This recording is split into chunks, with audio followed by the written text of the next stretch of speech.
को छुआ।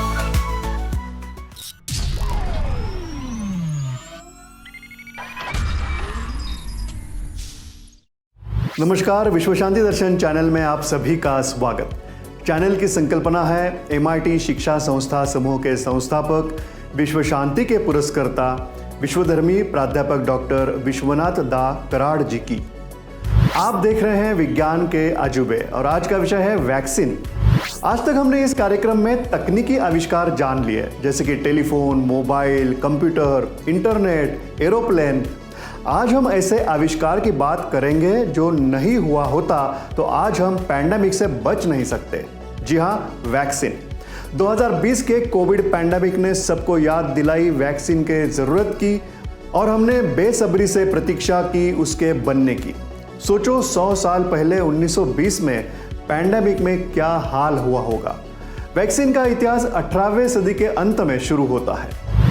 अगर हम वैक्सीन इन्वेंशन की टाइमलाइन देखेंगे तो वह इस प्रकार होगी। 1796 स्मॉल पॉक्स पर वैक्सीन खोजा गया। कल्पना मिली काउ पॉक्स से। डॉक्टर एडवर्ड जेनर कहलाते हैं फादर ऑफ वैक्सीन।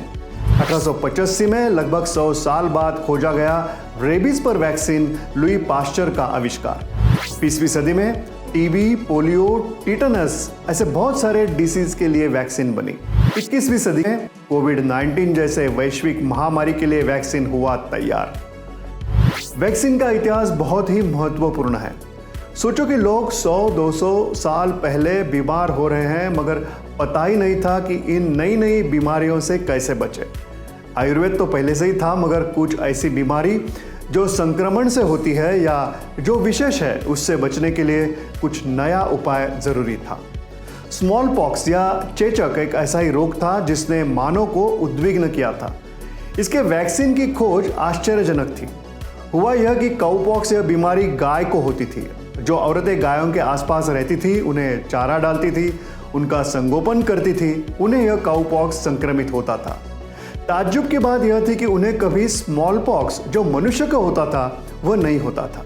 इसी बात को समझकर 1796 में अंग्रेज डॉक्टर एडवर्ड जेनर ने दुनिया का पहला वैक्सीन विकसित किया। जेनर ने एक लड़के को काउपॉक्स का वायरस दिया। उसी से उसकी इम्यूनिटी बढ़ गई और स्मॉल पॉक्स से सुरक्षा भी मिली। यही था पहला वैक्सीन, इसलिए डॉक्टर एडवर्ड जेनर को फादर ऑफ वैक्सीन कहा जाता है। उसके बाद इसी दिशा में संशोधन होता रहा।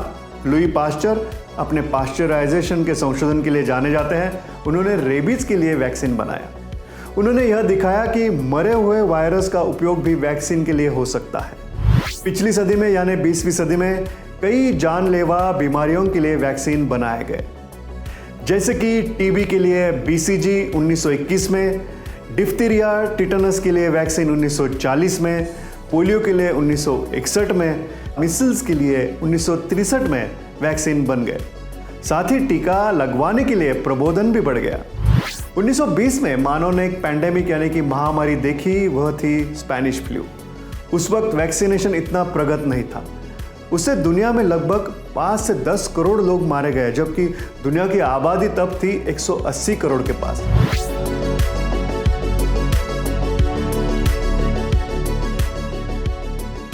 तो 2020 ने दुनिया को दिखाया कोविड पैंडेमिक। कोरोना विषाणु ने सबका जीवन असुरक्षित कर दिया।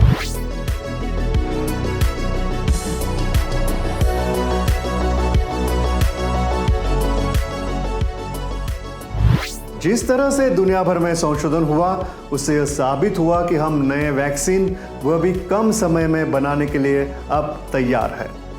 पुणे की ही नेशनल इंस्टीट्यूट ऑफ वायरोलॉजी के टीम ने इसमें बहुत सतर्कता दिखाकर वैक्सीन बनाने पर संशोधन करके दुनिया के सामने एक अच्छा उदाहरण दिया।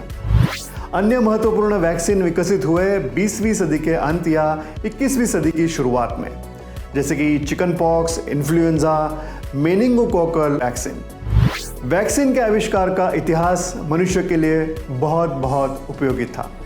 हो सकता है कि जैसे हमने कोविड डिसीज या कोरोना वायरस का सामना पहली बार किया, वैसे ही आने वाले दशकों में कुछ नई वैश्विक बीमारी सामने आ जाए। मगर दुनिया भर के शास्त्रज्ञ हमें निराश नहीं करेंगे। मिलते हैं एक नए आविष्कार के साथ अगले एपिसोड में। आप तक विज्ञान के अजूबे पहुंचते रहे, इसलिए चैनल को सब्सक्राइब करके नोटिफिकेशन भी ऑन कीजिए। नमस्कार।